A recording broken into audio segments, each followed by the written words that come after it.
You are standing at a graveside, dressed in black, holding a single flower.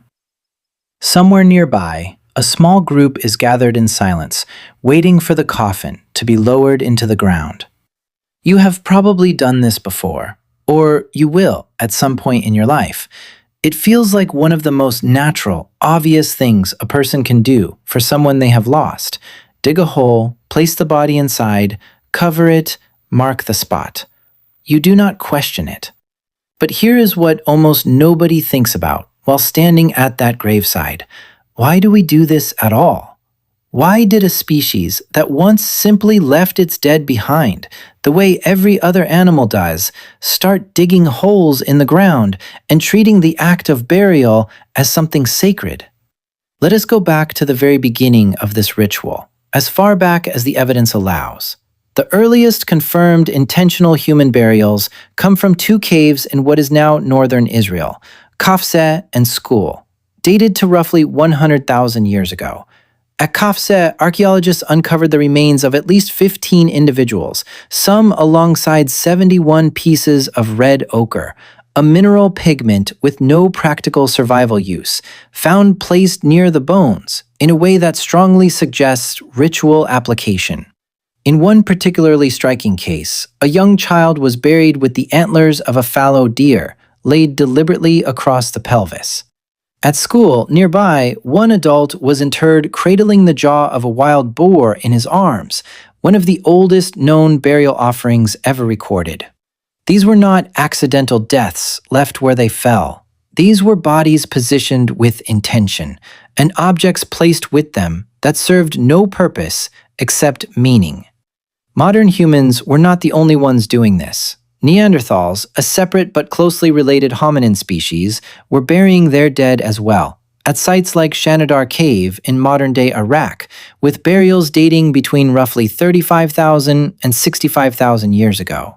Excavations there uncovered pollen concentrated around one skeleton, leading archaeologist Ralph Selecki to propose in the 1950s that flowers had been deliberately placed in the grave.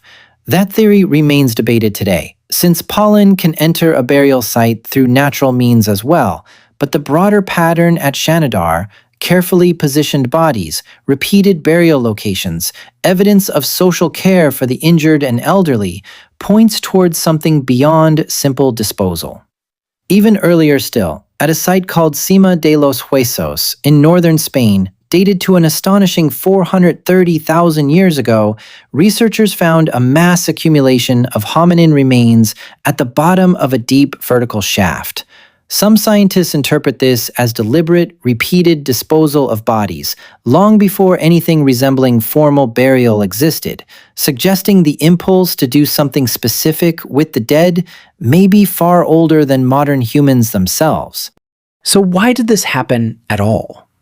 Researchers studying these sites, including Professor Ella Bean and Dr. Omri Barzilai, who examined burial practices across multiple Middle Paleolithic sites in the Levant, point to several overlapping explanations, rather than one single cause. The most basic theory involves practicality. A body left exposed attracts scavengers and can pose a health risk to a group living nearby, so covering it served an obvious hygienic purpose. But practicality alone does not explain grave goods. A boar jaw, or a set of deer antlers, offers no hygienic benefit whatsoever. That points toward a second explanation: social and emotional bonding. Burial may have functioned as a way for early human communities to process loss, reinforce group identity, and mark the importance of an individual's life and relationships, even after death. And there is a third theory, one tied to the emergence of symbolic thought itself. The deliberate placement of red ochre, a substance used across early human cultures in art, body decoration, and ritual, suggests that burial may be one of the earliest physical traces we have of humans grappling with ideas beyond the purely practical. Questions about meaning, memory, and possibly an early belief in something after death. The truth is probably some combination of all three. Hygiene may have been the initial spark, but somewhere along the way, burial became something else entirely. an act loaded with emotional and symbolic weight that had nothing to do with keeping a campsite clean. That transformation, from practical disposal to sacred ritual, may represent one of the oldest pieces of evidence we have for complex human emotion and abstract thought working together. So, to recap, the earliest confirmed intentional burials date back roughly 100,000 years to Qafzeh and Skhul in modern-day Israel, complete with grave goods that served no practical purpose.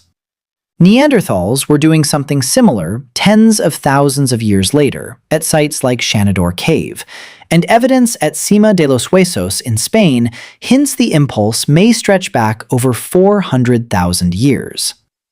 The reasons likely blend hygiene, grief, and the earliest sparks of symbolic belief, three separate threads tangled together into a single, universal human behavior.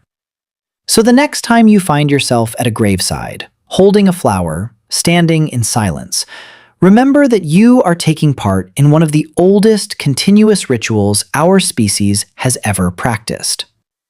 Somewhere, roughly 100,000 years ago, someone else stood over a body they loved, placed something meaningful beside it, and covered it with the earth. In a very real sense, you are still finishing a gesture they started.